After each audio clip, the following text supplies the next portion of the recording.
of Export Fundas. With me, of course, is Jagat Shah. Hey, Jagat ji, All kaise ho? good, wonderful. So I hope you have seen our first video. If you haven't, we'll link it on the top left. Do click on the eye icon. And of course, for everyone out there, this podcast is available in audio format as well. You can find the link in the description. So Jagat ji, आज का topic very very important for exports from India to the biggest country which imports from everyone, which carries the reserve currency for the world, your US dollar, exporting to USA. So हमारे audience के लिए this podcast we are trying to navigate कि कोई भी एक business owner को अगर USA को प्रोडक्ट्स या सर्विसेज एक्सपोर्ट करने हैं, you know what are the common challenges he और शी विल फेस, और how do you know navigate them. Now, Jagat ji, before we get into the topics and all, can you just take us through some of your experience of exporting to USA? Yeah, so Nikhil, US is the largest economy in the world. Okay, $27 trillion economy, and it has always been the largest. So for India, it was for many years. It was also the largest trading partner, but in between a few years, China became the largest trading partner. But last year again, US was India's largest trading partner. So from my macro point of view, US is very important to India, and it is perhaps one of the very few countries where we export more than what we import. Right, so we have a favorable trade balance. Uh, in terms of companies exporting to US, there are two strata of companies. एक ऐसी one group is which are larger companies, and they have the resources, manpower, financial capability, and they have many years back they have physical presence in US. They have set up office, they have set up company, and they have people there who market, and they are doing well. Uh, with them, the fact remains that India itself is such a big market that many a times they struggle to get supply for the US market. On the other side is the small medium enterprises of India. So small medium enterprises of India are very hungry to export, first of all, and more hungry to export to US because it's the largest market. But they do not have resources, they don't have funds, they do not have people whom they can deploy, and more importantly, they do not have understanding of the way American market works, or American companies work, or American people work. So there is a cultural difference because it's not the same way like we do business in India, right? So my experience is that those companies, small medium enterprise, those who took a little aggressive stand and created a budget and did many things which large companies do, and not at the same investment but a reasonable investment, they became very successful. Once they tasted initial success, they put in more money into market research, marketing effort, and they grew. And then onwards, they became very confident. And in fact, many of the small medium enterprise went on to do the same thing which large companies did: set up a company there, uh, open a bank account, send some people, do local marketing, and became an American company in a way. But exporting from India, even sourcing products from India, even using US office as a point to export to Latin America, to Mexico, to entire South America, even to Canada, because the culture is very similar, and even to Europe. I know some companies who export Indian products from US office to Europe. Interesting. We'll get into that. Okay. Yes, yes. Okay. So, yeah, so I mean, that sets up a great context. So, let's start with the first question, the absolute first question, which is, what are the most common challenges you've seen any Indian business owner face when they're trying to export to US? See, as I mentioned, the I think what most Indian business owners try to do is they say, I'm looking for a market. And that approach is not correct. In case of US, there is a preparation which is required. So I always say that 50% of your effort to market to US is preparation and 50% is market. So preparation is in terms of marketing collateral because it is to be done in a different way in US. Just for example, the brochure color combination, less of text, more of pictorial, more of video testimonials because that is more believable. And so there are actually 20 elements of preparation which needs to be done, which they have to go through. So that is the biggest challenge in my opinion. Most companies are not prepared and they try to go and then they find that, oh, I'm not getting response. So not getting response not because the market is not there, but because, for example, when they see the website of the company or the LinkedIn or their digital brochure, they are not able to relate. So they feel that if these things are not how it should be, then how the product will be, you know. So that becomes the hindrance. So that's the biggest challenge I see. Okay. And anything else other than this? Sorry, just can you when you say कि I want a market, what do you mean? Like generally, what is the business person saying? कि market चाहिए मतलब क्या? What does he want? Market चाहिए मतलब importer चाहिए. मतलब I need a company. Right, I need a company who will import from me. right, Who will import for me? That's it. And then they want them to pay 100% advance right, or a letter of credit at site. right. Why would anyone give such a thing in the first place? Because while I understand and agree that the Indian company should, be getting payment and they want to secure themselves, but American company also wants to secure themselves. What suppose if they give 100% advance and if it is not delivered goods, or if it is delivered goods are delivered, packaging is not proper as per commitment, or quality is not proper, then they Correct. are also scared. And that is why I always tell Indian companies that uh, in the first few shipments, you have to prove your credentials. If you are able to do that in first few shipments, then onwards there is no problem to get 100% advance or no problem to get letter of credit. So first few shipments is critical. And of course now see, so a lot of Indian companies tell me if I give on credit, then if I don't get payment, then I am a small company. I will be in trouble. But we have protection available. Since 1959, Government of India has created an institution which is called ECGC, Export Credit Guarantee Corporation, and you can take an insurance of credit, and you have to take approval of the buyer. There is a set process, and for US is a category country, which is less risky country as per ECGC classification. They have four classifications A, B, C, D. So the premium is also less. So better protect yourself. And I always tell Indian exporters that first protect your principal, then think about profit. Hmm, hmm, Right? hmm. So you take insurance and you give credit in the beginning. You are insured, and Yeah, it's a no-brainer. as you do the transactions, trust will be built, and business will happen as per your terms. Right. So let's move on further into this topic. So see, you mentioned that there's some kind of a mismatch between the way we are going and pitching and the way they are looking at a service provider or a product, someone who can supply products to them. So have you seen some major cultural differences between the way Americans, USA folks are looking at things and the way we are going and pitching? Yes, certainly. Because you see, in India, what happens, high trust level.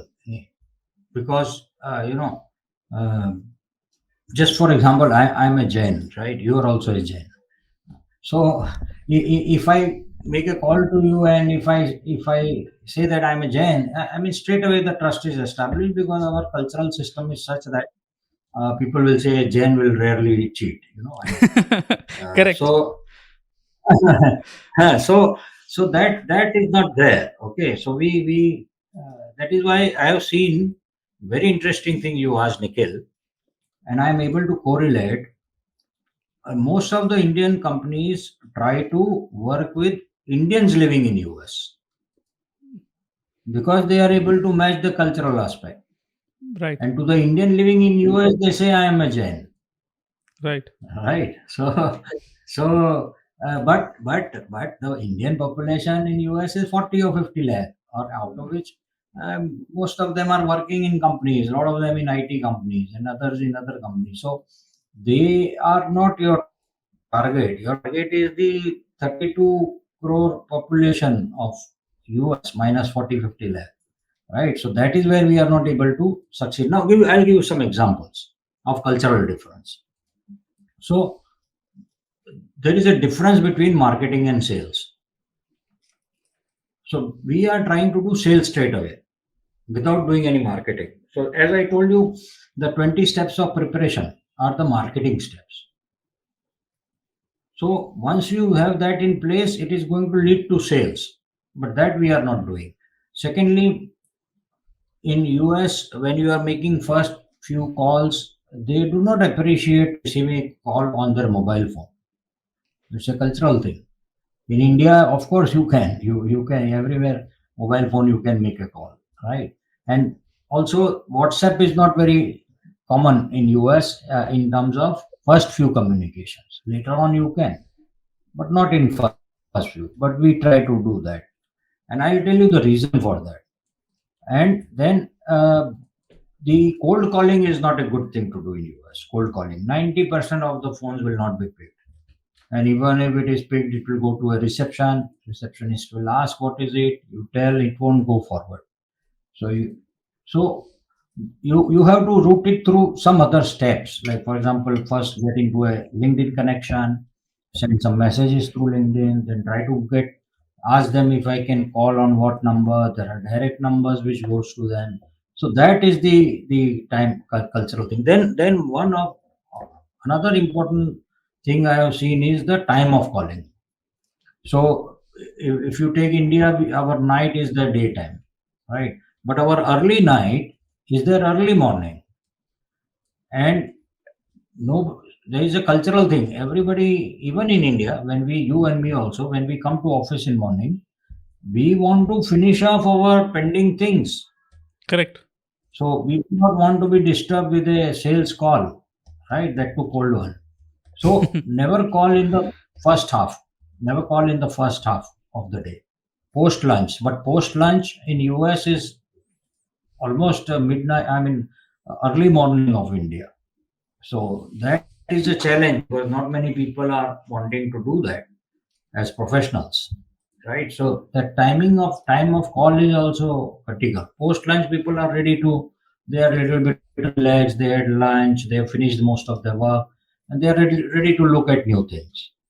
So these are some of the cultural aspects which we have to keep in mind. And This is, you're saying those from who a are able, you're saying from a business perspective. Anything you'd like to add from a communication perspective?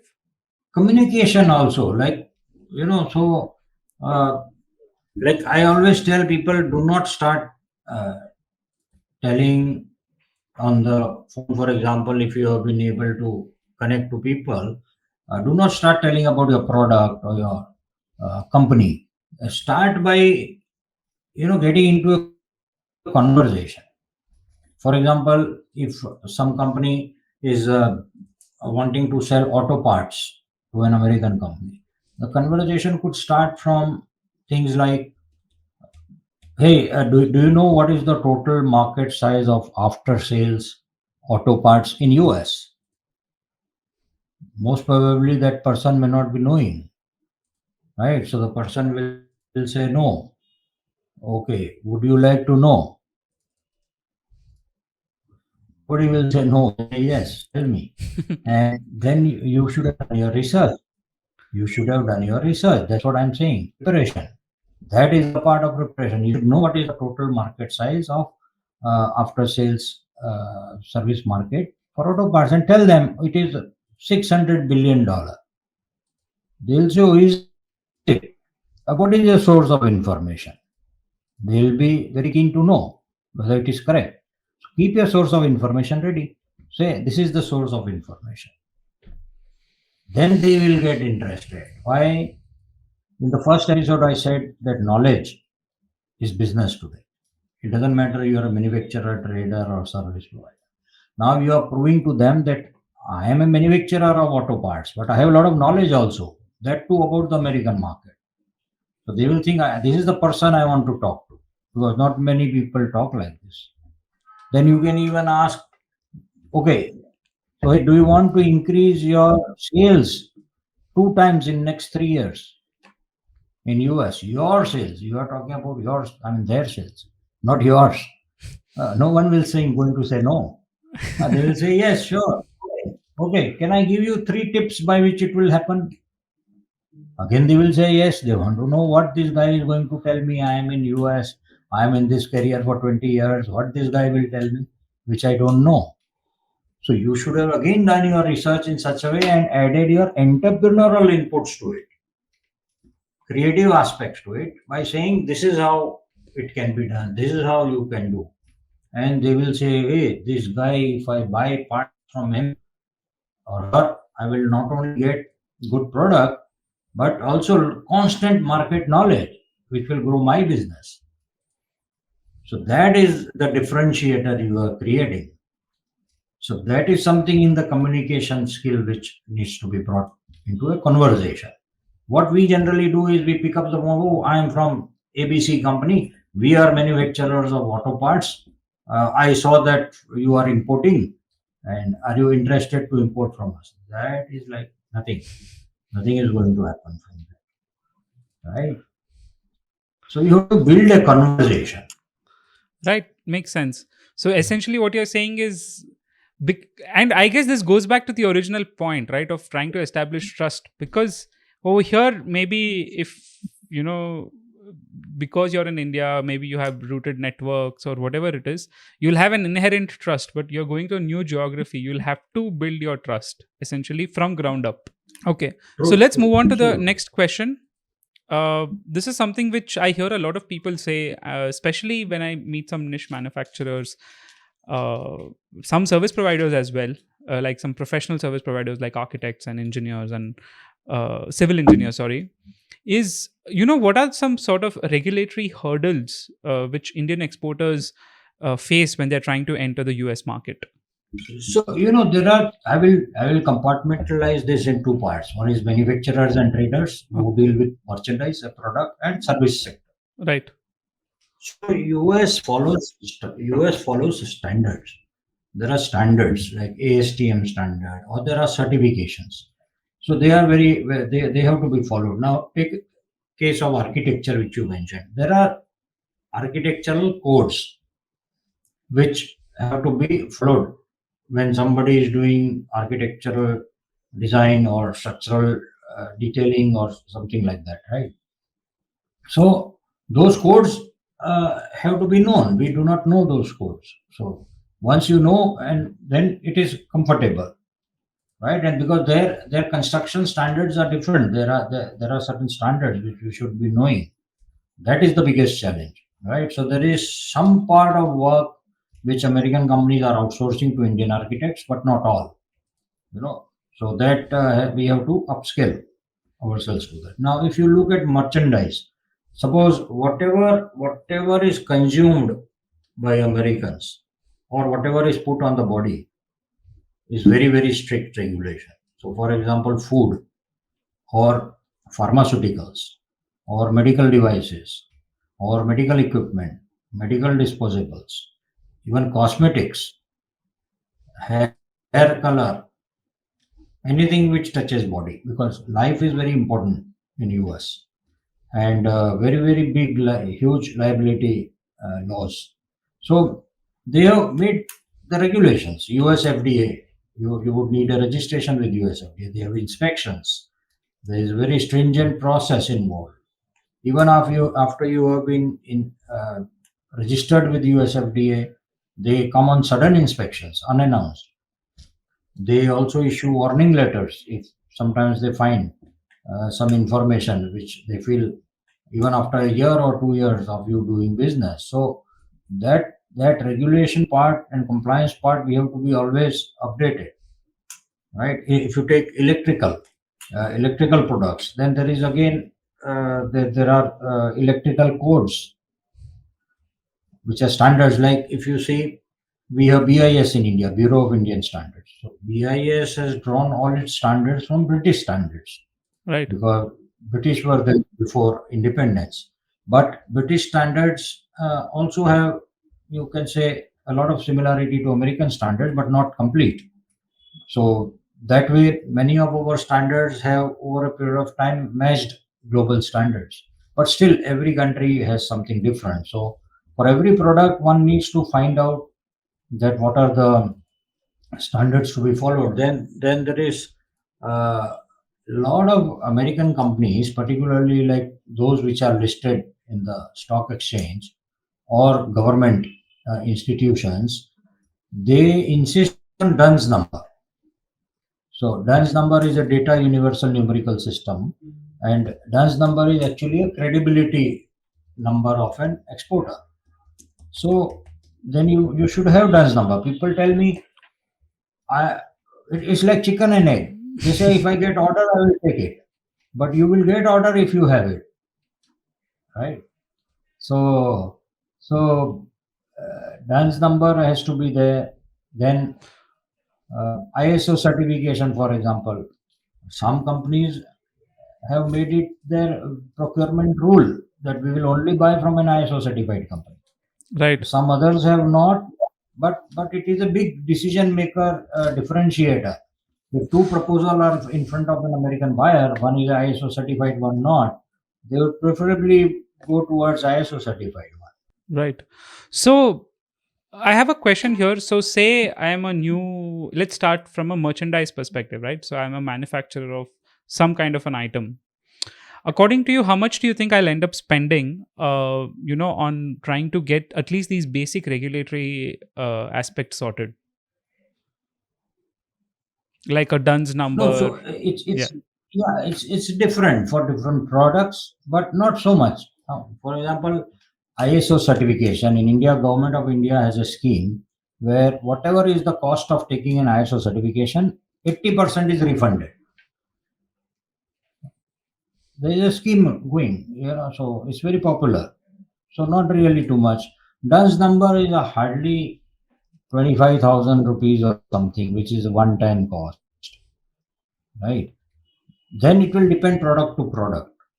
So one good thing which has happened post-pandemic is that particularly with US FDA and many other regulations in US, they were not traveling for 2 years because if you want to certify a factory, you have to travel and you have to do inspection, but they were not traveling. So that is why a lot of these approvals were happening online. Right. Okay, so there is a very low cost to it. Otherwise, then there is a cost involved of the travel of the person, stay of the person. Then there is a fee also per day, and Right. a fee of inspection. Depends on product, but it's not really a very big cost. It's not a cost which cannot be incurred. Right. And as you rightly pointed out, if you have these things, then it opens up markets. You'll make it back probably in your first few orders itself. Correct, absolutely. Because it's a huge market, So Jagat Ji, what do you and suggest? Ki if I'm an Indian business owner, I yeah, even want to export. How do I start this process? How do I go about, like what should I do? Like where do I start? Should I go to a consultant or what should I do? no. So first is knowledge. Okay, like we run one training school. There are many training schools in India. It is always suggested to go to a school and learn. Okay, there is no. I remember an American Henry Ford saying, "You become old the day you stop learning, whether at 20 or 80." Right. Right? A lot of people come to me saying, "No, no, oh, I am 55 years. I have 30 years of experience." what I'm going to learn in that training. It's not like that, right? Even 10 days back, I took a training on artificial intelligence. Right. So it's something new. I don't know, but when I took the training, I can discuss with anybody in that field now, right? Right. And I know how to use it in my business. So Right. training is everlasting. So they should take some kind of a training, because that will give them an exposure and understanding first, Right. because nobody else will help. Everybody is busy, Right. right? And if you even if you go to consultants, uh, what will happen is, if they know that you don't know anything, then there is a chance of being exploited, you know. Absolutely.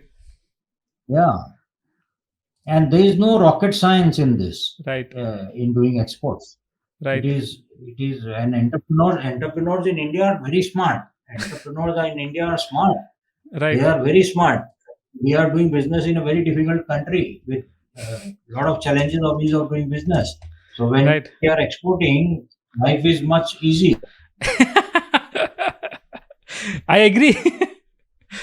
But yeah, I get your point. So essentially, get educated. It's not very difficult to find this information, is what you're saying. Subscribe to Export Fundas as well. We'll be giving a lot of this information out. But along with that, first get an understanding, and then for your respective industry, start executing. And it's not, as what you're trying to say is this, right? The ease of getting these regulations sorted will not be as complex as you doing business in India. Yeah, no, not at all. Not at all. In India also we have all those things. If I Right. am a pharma company in India or a Dyson chemical company, every month I have inspections Correct. from bodies. Correct. Exactly. So India also we have to follow the same thing. Exactly. Now, there's one more part of this regulations and compliance I wanted to discuss with you, which is something which came up a little bit in our first episode, but I'd love to understand this. So, what kind of impact did trade agreements, and what kind of compliance and regulations I have to follow to take advantage of these trade agreements? Is it something which is very straightforward, or I have to do some kind of submissions? No, no, it is straightforward. It is between the two countries. Okay. You only need to have a certificate of origin. That is one of the point, because certificate of origin proves that the goods are made in India, because these trade agreements are with India. So Right. goods have to be made in India. It Right. cannot happen that you imported from China into India and then you say, I will take advantage of trade agreement and export to US. And so that cannot happen. So that document is certificate of origin, which has to be submitted.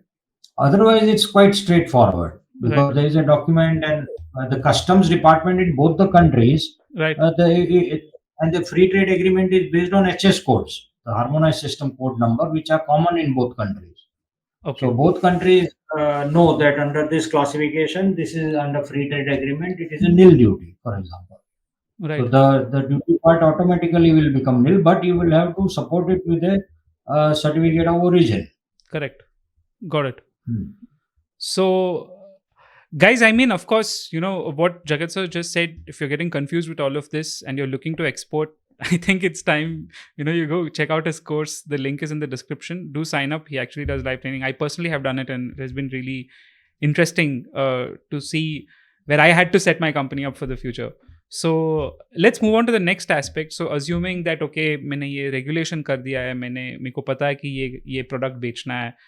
Uh, and say I somehow I'm able to find a buyer, right? I've done marketing and I find a buyer. So, what kind of logistical challenges have you commonly seen exporters face when they're shipping products from India to US? So, US specific challenges are not there, but general challenges in shipping are there. Now, for example, one thing which India has a little disadvantage, and which has improved over last 10 years, is the uh, percentage uh, of freight as a internal freight within country as part of the total price. So it's quite high compared to other countries, particularly China. Right, So we get a disadvantage there, and we have to then compromise on the profit part, right, right? The second is, like, for example, nowadays the Red Sea is a problem. The Israel Gaza war, and because of which certain militant organizations are disturbing the shipping route, freights are going up because then they have to divert through South Africa all the way, which is like almost, you can say, two times of the shipment time also and cost also. Not just So that, I cost think goes up. those regions are very unsafe, right? You have pirates and all of that, Yeah, for now. right? Yeah, for now, but it has not been so before. Okay. Uh, but shipments have in spite of piracy because now a lot of precautions are in place. Right? And if you see in the pandemic, the freight rates, which used to be average 3,000 or $4,000, went up to $22,000 a container. From $4,000 a 20 feet container to 22,000 also. Right. So then that is completely, not workable. So that is a problem. And on logistics, another one important thing is the fumigation of the container.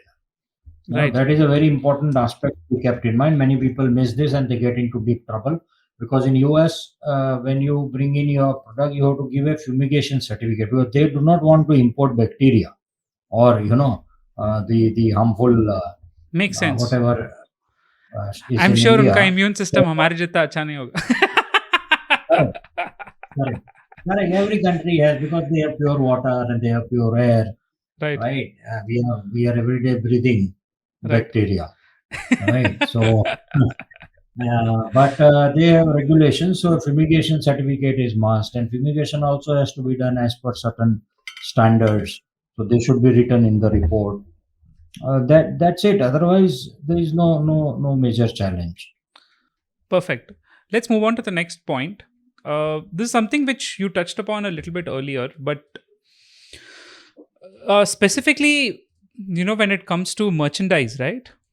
What steps do you think Indian manufacturers and exporters need to take so that we meet the US standards? And like, this is a very vague thing I'm asking you. Like, US standards will be different for every single product or service, but what are some common things you have seen that we are ignoring these aspects? I mean, why are we not you work with a lot of these exporters, so some small things which they just miss out on, it may not be important for us to actually get to that, but then for them it's critical. So what are those standards which you have seen which we end up making mistakes on? What steps we can take to avoid it?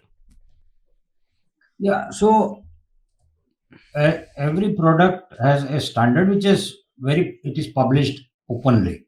So first step is take a print and read it and understand that the standards which are mentioned and certifications which are mentioned, you have it or not.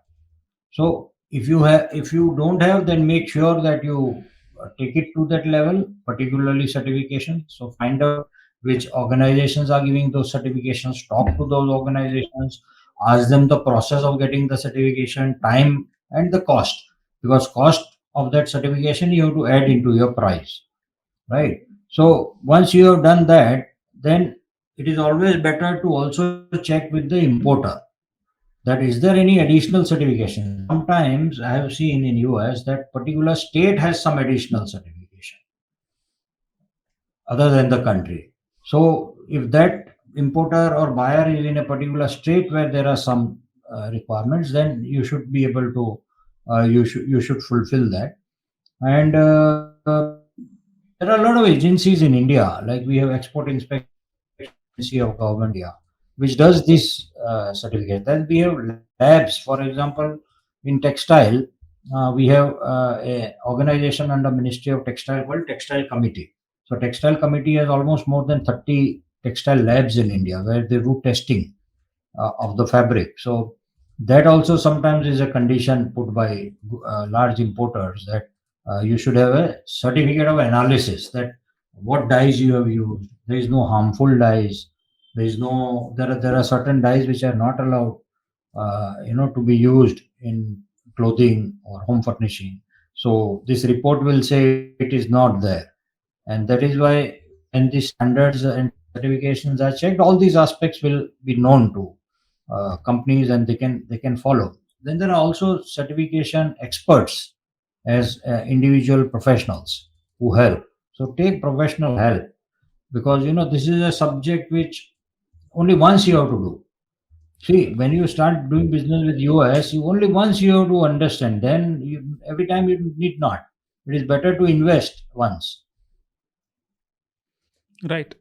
Makes sense. So, guys, if you have any questions or comments which you'd like us to take about this specific topic in the next episode, let us know in the comment section. Tweet to us or reply to us on LinkedIn. We'll take it up. But I hope this sets up some context of how you're supposed to think about when you think about meetings, country standards. In this case, US. Let's move on. This is something a very touchy topic to any business owner, especially when they're looking to export. There's a lot of fear which comes. You also pointed it out in the beginning of the show, which is the financial challenges which an Indian exporter faces: payment terms, currency exchange, access to trade finance. You pointed out, you said insurance. I mean, I see you had told very clearly, right, in our first episode that there's 14,000 Chinese businesses registered in the US, which is not even an English speaking country, and we have like a few, hundred or few thousand. I am strongly I strongly incline to the fact it's not because there's lack of interest to export from India, but it's that people are scared of the financial issues. They don't know. It is a completely new area they're getting into. So, what are some challenges you have seen Indian exporters face, and what do you think they can do about these things? Yeah. So, as I told earlier, that the payment mechanism is a challenge. However, let me tell you something. As I told you that we have an institution called Export Credit Guarantee Corporation in India, which does insurance credit. There is no such institution if you give credit in India. There is no institution which gives you insurance against credit in India. So actually, export is safer. Nobody gives, yeah, nobody gives you insurance in India Right, or right, credit. right, But in export it is there. So people do not know about. Even when they know, they do not follow the rules. For right. example, one of the rule of ECGC is, if you have taken ECGC insurance, is that if there is a payment default of more within 1 month, you have to report, right? So if we do not report because the buyer is saying I'll pay, then you have violated the ECGC agreement, and then if you go to put a claim, you will not be entertained. And then people say, oh, we are not getting claim, but then we are at fault. Then there is another regulation that for every shipment which you make, you should pay the premium. So sometimes we don't make premium payment, and then if you have not made premium payment, then how claim is being sought. So you should know what are the regulations. Go to ECGC office. The officers are very very cooperative. They are very fine people. I work with them so much. They also take a lot of sessions in our program, and they will help you. They will tell you everything, whatever question you ask, very patiently, because they are worried also. This money is our country's money. Look at what happened to a country like Sri Lanka. The Hmm. president overnight had to run from the country because they did not have foreign exchange, Right, even to pay 1 days of oil, petrol, or food or medicine. right, So foreign exchange is a very critical capital of a country, and we get foreign exchange through exports. right. So those institutions are there, not to worry. And as I told you earlier, that in US, initially they will be very hesitant to pay you unless you have very strong reference. If you know someone whom they also know and they put in a word for you, that I know this person, then there is a possibility you may get an advance. Otherwise very difficult, because in first few shipments, in fact, I tell a lot of exporters, a lot of business people, that you negotiate in such a way that you say, look, I am giving you some credit this time, but next time I will not give you. So right in the beginning, you make it clear that, okay, I understand that, John, I understand that you are not very sure I will ship or not, whether it will be quality or not. So I am doing the first shipment. You can, and if you trust me, then second shipment onwards, you will have to make me an advance payment or a letter of credit. In fact, letter of credit is safest, Right, because letter of credit is like an umpire between exporter and importer. It is a balance. Both are secured. You know. right. So That mechanism should be followed, and if you are maintaining quality, and if see, my experience is that particularly in US, if whatever promise you have made, if you are fulfilling, there is no issue. I have known people who are I have known people who are doing business with an American company continuously for last 30 years. Wow. Yes, it's going on always. So trust is Absolutely. very important factor in exports. And I'm relatively confident on this. I have some experience working with American clients. Is that what you said is absolutely right? And regarding payments, I will tell you this. I've had to have when it's Indian clients, I've had to have a team to just follow up for payments. I hired a couple of people just to do that.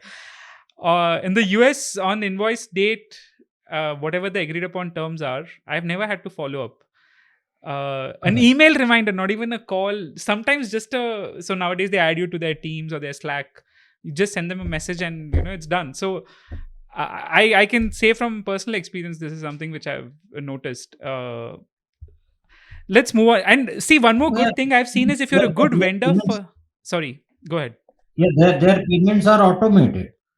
In the Right, first episode, I said, right, yeah, in the first episode, I told that we are not adopting IT in our companies in India. right, We are exporting IT. We are not adopting. So right.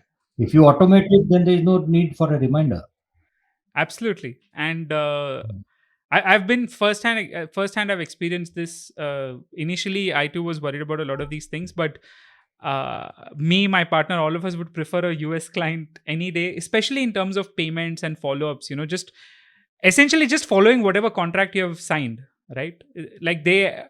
So Correct. during signing of the contract, one thing I noticed, a lot of my Indian customers barely glance over it and they just sign and finish it. But my US customers, during signing of the contract, point by point, line by line, they actually review it, give feedback, go back and forth with you. But after it is signed, you barely hear anything from them. True. True. So Yeah. let's move on to the next part. Now, this is something which I've heard a few traders say specifically, which is the currency rate keeps fluctuating between the Indian rupee and the US dollar. This has been one of the things which has been of grave concern for a lot of business people, that they may be losing their margins and things like that. So, Jagatji, how do you what do you do when it's something like this? No, so Nikhil, there is a protection available for that. So that is why I say that export is very safe. It is safer than doing business in India. What is the Okay, protection available? There is a methodology which is called, there is a tool which is called forward rate agreement. So suppose I received an order for 80,000 US dollar of some okay, textile t-shirts. okay, Okay, the t-shirt which you are wearing. right, Okay, so uh, and the shipment is to be made after 2 months, and payment will come after 2 months. So there is a okay, 4 month cycle. Now today I calculated that when I got the order, is that the exchange rate is 80 rupees. right, Okay, and I calculated that my whatever rupees after conversion I am going to get, but it is not happening like that. But if suppose the exchange rate after 4 months, when I am supposed to get the payment, becomes 70 rupees, so naturally I'll get less, and but my rupee conversion will become low, and I will end up in a loss only because of rupee conversion, rupee to dollar. So there is a forward rate agreement understanding with the bank, or it's a legal document you sign up, where you say to the bank that, look, this $80,000 document I'm giving you today, I am going to get payment after 4 months. But on after 4 months, when I get the payment, you have to pay me 80 rupees. Whether that day the price is 85 or 70. It is a risk which bank takes, and bank actually does a forward agreement with another bank abroad on that. So bank is also secure, and right? So you are Jagatji, secure. for something like this, do they do even for small contracts? See, so I'm Yes, assuming. yes, Okay. even for $100. Oh wow. Even for 100, because see, understand one thing. This is a business for banks. Right, right, right. Banks actually make money out of it. because banks are going to do a forward agreement with another bank on the total amount of the day. Whatever amount they have signed up for the day, they will sign up with another bank globally, and they make money out of it. So it doesn't matter what is the value. There is no restriction in value. Okay, got it. So for that is secure, right? The problem is if you are importing more. Exporting is not a problem because US dollar to rupee has never declined. It has always increased, Right, right? right, right, But if you are importing, then you are in trouble right. because then you have to pay out more. Absolutely makes sense. So let's. Even in importing, you can do forward rate agreement. Oh wow. Okay, so you can protect yourself there as well. Yeah. Yes. Okay.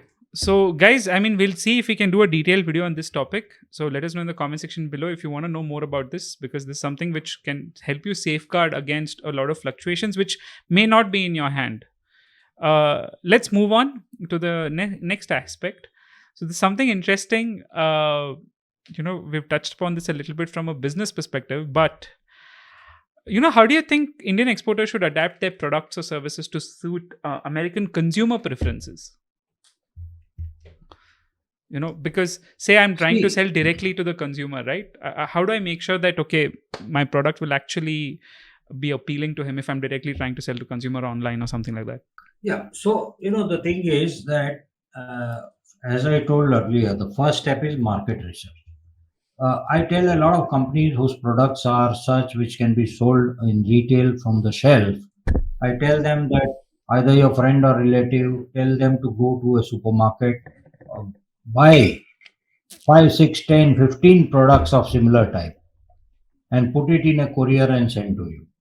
And you will see, just look at the different packaging, what is the content, what are the ingredients, do little reverse engineering, look at the labeling, look at the retail price, and do the backward calculation in terms of profit margin which a retail has, wholesale margin, importer's margin, import duty, freight cost, and you will come to know what price you should be selling at, more or less. So that is the first step. We are not doing that. We are not doing that. What we are doing, we are simply trying to find a buyer and we are saying, look, here is my product and this is my price. It doesn't work, right? That doesn't work. So it is important to do this homework, okay? And then of course, uh, another important point is that uh, try to sell to, what we are doing is, as I told you earlier, that almost 40 or 50 lakh is Indian population in US. Everybody is trying to sell things to them, right? Right, right, So there is a crowd which is going after that small market. right. Well, so I'm from Ahmedabad. My Ahmedabad population is 80 lakhs. Right, So you are trying to sell only to Ahmedabad, right? Even half of Ahmedabad. right, So right, that's not the way. We should be targeting the entire population. So our product should be made in such a way that, and that is why I told it is important to the shelf and do the reverse engineering to right, understand that what kind of product we need to make and position. right. And one concept I want to bring in here, Hmm. and why we are not able to do many of these things, is because we do not have this concept of spend, worry, and earn. There is a very interesting concept in US called spend, worry, and earn.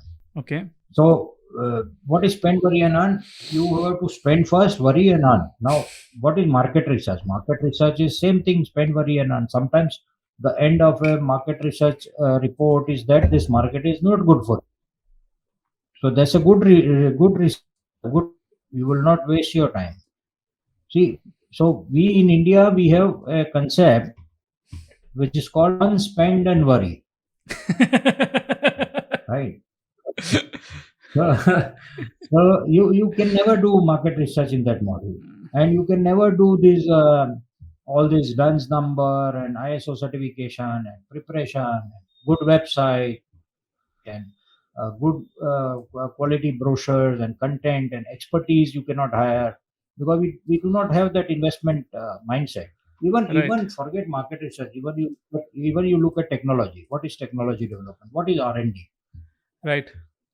R&D is nothing but spend, worry, and earn. Correct.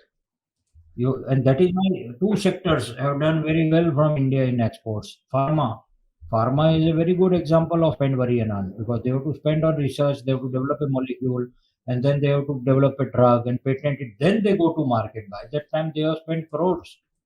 Correct. The same way is IT. IT has spent a lot of things on team building, on infrastructure, on competency, on training, and And then they go to they hire market. the most So, expensive resources as well, IT folks. correct. Yeah. Correct, correct, exactly. Manpower. Even for a merchandise exporter, Hmm. manpower is the most critical aspect, no? Because they are the ones who are going to give the order Right. to communication. So spend, money, and earn concept is very critical. And then, of course, there are all different approaches. There is one Spenco model which we explain. There is a warehouse model. There is So, institutional sales. There is a by the way, a lot of these things which Jagat Ji is talking, he actually goes through in his course. So you can check out the link in the description if you want to know more about that. But essentially, right, one thing which I am understanding, and Jagat Ji, you can correct me if I'm wrong, is the basics of what you do here to optimize your products for your customer. Here also you will say you're, well, let's start with something simple, right? Say you're making a namkeen, a new type of namkeen. You'll go show it, sample it with some 50 people and see how it is. Just because it's called market research, don't think it's some very crazy activity. It is simply just trying to understand your consumer. correct. Do the same thing there as well. I mean, how else will you know what they want? Or else you're just throwing in the dark, right? And I, yeah, go ahead. Absolutely. I'll give you a very interesting example of market research. You pointed to a very nice, uh, you know, uh, let me give you this example. You know what is market research? I know a company in Turkey who hired two senior citizens, Okay. 62 and 64-year-old, and they said, we are giving you a world class camera and a video camera, and you go to all of Europe. You go to restaurants, you go to markets, you go to theaters, you go to school, you go to colleges, you go to offices, and just take pictures of people. Just take pictures of people and take video of people in the marketplace while walking in the street. That's it, and keep sending us. Why? They just wanted to see that what are people wearing? What are they wearing in school, in college, in restaurant, in theater, in street, in gym, various. They had 45 locations, and they said, "What are people wearing?" That is marketing. And then they broke down the pictures into very minute points, and they developed a product which actually became a premium product. So this is R&D, and this is also market research, because R&D starts with the market research. But what is the cost? Tell me, what is the cost of two people? Because they were not charging any fees. Also, they said, "Oh, we are retired. Oh, you are giving us air ticket. You are giving us hotel accommodation, and we are going to travel. We are happy." There are a Right. lot of people in India. I will also do that. Forget people. I'll do that for anybody. Right. And they went and gave this all the pictures and videos, and then they analyzed the whole thing. They said, okay, people are wearing this, let us build a product. Actually, in the last discussion, if you remember episode, I was talking about the stretchable jeans, Right. Right. Right. and actually the stretchable jeans idea came out of those videos. Right. So that is market research. Hmm. It's not a rocket science. Interesting.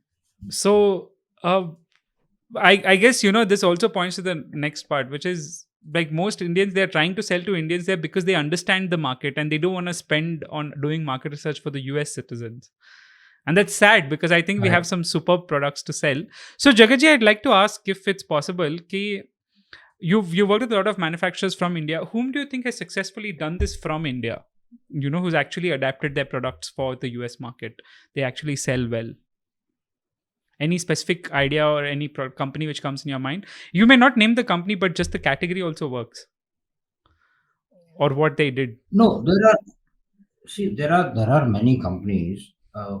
So, for example, in food sector, there are companies who have targeted the non-Indian population, which is like the Caucasians, the Latin Americans, the people from African origin, and they have developed food which is like their breakfast cereal, for example, Right. breakfast cereal for them, morning breakfast cereal, and it's doing very well. So a lot of examples in food. Then textile also. Now look at t-shirt, for example, the t-shirt which you are wearing. The size of body in India is different, and in US it is different. Correct. Yes. You know? So your X and XL and XXL are different in US. Correct. So you have to customize your product to that size, and Right. they have been able to target that market. And then last episode I was giving you example of a t-shirt which will become warm and cold in different temperatures, Right. right? So that is an application in entire American to the entire American population. Then one very interesting example is jewelry. Oh, So okay. gems, if you see jewelry, Indian traditional jewelry is a very set pattern. We Hmm. have Calcutta pattern, we have this Rajkot pattern, but American jewelry is different. Hmm. Hmm. American jewelry designs are different. Their rings are different. Their chains are different. The earrings are different. So lot of companies from Surat, for example, or Mumbai in jewelry business are actually it is interesting. Till 2 years back, gems and jewelry was the largest export of India, and even today, gems and jewelry is the largest export of India to US. Right. Overall, petroleum has become largest export of India because we are bringing crude and processing and exporting. But to the US, still gems and jewelry is number one. But it is not to the Indian population. You cannot have such large. Most, I think, 90% of the jewelry which India exports is for the entire American population. So they Right. have customized themselves. They have customized themselves to that type of a, market. Even the electrical and electronic products Right. and many engineering goods, because you follow the standards of that country, so you are able to serve the entire market. Absolutely. So there you go, guys. I mean, some real examples. And yeah, as Jagatji pointed out, 2022, the survey, gems and jewelry was actually the largest exporter. So let's move on to the next aspect. This is something which is, started becoming very prominent, and it started gaining a lot of traction. You pointed this out. This is part of your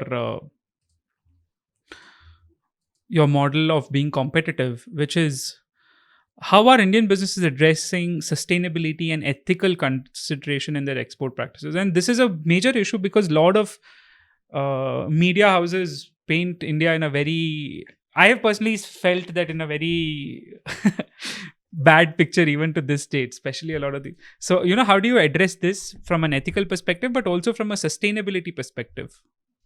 See, what has happened in US is because it's a very high income country, a rich country, prosperous country, developed country, high level of education, high quality of infrastructure, high quality of life, high quality of air, water, all of those standards are very high. So a lot of companies which are listed in the stock exchange in US have actually now mandated ESG, so environmental, social, and governance aspects. And ethical aspect comes under governance. So ESG certification also has become important nowadays. And there is an ESG audit which they do because they are answerable. Even SEBI in India, the Security Exchange Bureau of India has now started coming out with one of the compliance to the companies who are listed in Indian Stock Exchange, that are you ESG compliant? Okay, and a lot of brands have now started marketing themselves as ESG compliant company or ESG compliant product, and this is what in the reverse we should be doing. We should be ourselves marketing in such a way that we are ESG compliant, or our company is and our products are, right? So also what has happened is American economy is driven by a lot of investors. See, if you see the startups in US, it's all investor driven, right? So even investors are nowadays insisting whenever any startup is doing a pitch in US to get funding, the ESG slide is a very important slide. That yeah, yeah, that sometimes becomes the decision maker. Right. Then for example, your the child labor issues, then traceability has become a very important thing. So Right.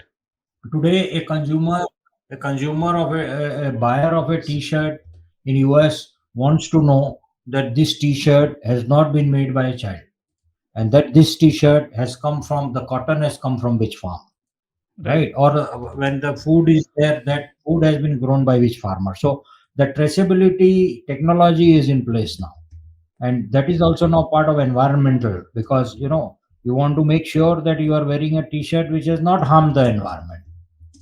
It will also tell whether there are no harmful dyes which have been used in dyeing your t-shirt. Right. So this way, and in fact, I will also take one more aspect into it. It's very interesting. The In the first episode we spoke about free trade agreements. Now ESG is also part of free trade agreements. So many a times there is a clause that the products which are getting zero duty should be ESG compliant. So environmental, social, and governance has become a major issue, and certification also may come. Like large companies, I recall H&M and Apple. They've all started doing ESG audit of their vendors. Hmm. Hmm. Hmm. So, as a see, in general, it is bad to do a lot of things which I know a lot of Indian businesses do. But if your goal is to be able to export to a country like US, now it has become a mandate. And look, the ROI on this activity, not just from your own company's perspective, will be good, but you will have a competitive edge because a lot of manufacturers don't follow a lot of these things, right, Jagachi? Correct. That's true. That's true. Particularly small medium enterprise. But now I have seen the generation, the Mm-hmm. younger generation, they are following everything, because a lot of younger generation, particularly from business houses, have studied abroad, Hmm. and as part of their education itself, they got sensitized towards this aspect. So they are practicing that, and I'm sure this is not going to be a challenge in the long run. Even now, it is not so much. Done. So, just couple of more topics, guys. The first one is, what are some future trends you see in the Indian and USA trade relations? And the second one related to this itself is some emerging sectors for services and products which you think an entrepreneur should keep an eye out on to get into US. So I'll give you some data. If you see 2021, Hmm. okay, the total trade between India and US was just $80 billion, 80, both ways. Okay. Okay, 21-22 it was 119 billion. 22-23 it was 128 billion, and 23-24 this year it is expected to touch 200 billion. Okay, so the that but if I was to if I was to be fair, I would say the potential is $500 billion. Wow. So and I told you that in the last episode. I told you China is exporting $530 billion of goods to US, right? We are also similar size economy in terms Right. of population and number Hmm. of companies. So potential is huge. It requires a little bit aggression to go into the market and have some good research. Hire young people, very important, because technology, use of technology in business is very critical, and the young people are very technology friendly, so they will be able to bring that element of tech into your market research part of it. And in terms of sectors, last time I told you, and I like to, I mean, same thing. Roti, kapda, makan, padhai, dawai, right? So food, anything to do with food, textile, construction, education, and healthcare. Education and healthcare is services. Other three is products. Right. This is basic. This is big time, and you will be surprised that this five put together is 65% India's exports. Wow. So these are the sectors which one has to look at, and of course IT and pharma and all that is of course there. When I say roti, I involve I include pharma because it is to be eaten. Done. So got it. Uh, So guys, there you have it. A quick breather into challenges which a business owner will face when exporting to US and how he can address it and overcome it. Uh, do subscribe to Export Fundas. We'll be uploading a lot more episodes like this. And let us know if you have any questions in the comment section below. Jagat ji, anything else you'd like to add to all the business owners as a conclusion about exporting to US? so my conclusion will be that first do market research. Spend time on market research. There are a lot of tools available, a lot of secondary information. You can do primary research also through your friends and relatives in US. Second, visit the country. Very important when you go to see a country. Third, visit an exhibition in US. You will know how others are selling. In the next year, take part in the exhibition. After visiting the exhibition, what you will understand what you lack and what preparation you need to. So your preparation is in place. Take a booth next year and hire in your company. Hire a fresh graduate, empower them with knowledge about exports, and let them take charge of communication and approach, right?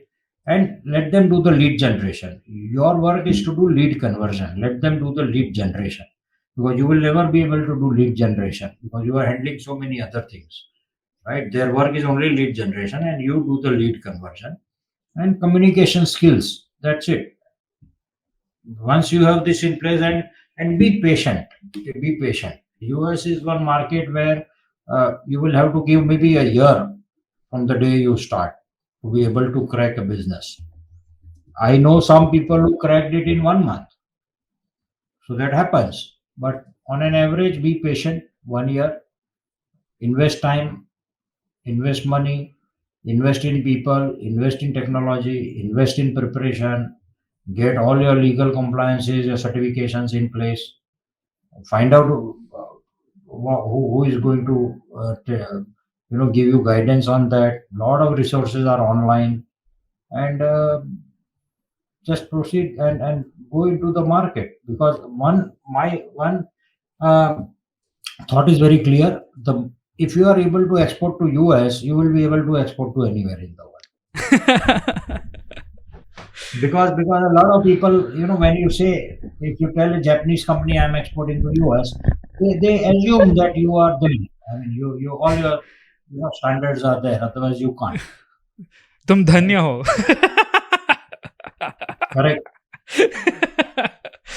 So Correct. there you have And it. now, and very soon, Nikhil, very soon, we are. I'm sure in just 10 or 15 episodes from now, we are going to take one episode on how to export to Mars. Yeah, highly likely. I mean, people are talking about setting up bases there, so I'm sure. Yeah, they will need So, roti, kapda, makan. absolutely. So, guys, there you have it. Let us and thank you so much for this, Jagatji. Thank you so much. So we'll catch you all in our next episode, which is next week. See you all. Bye bye.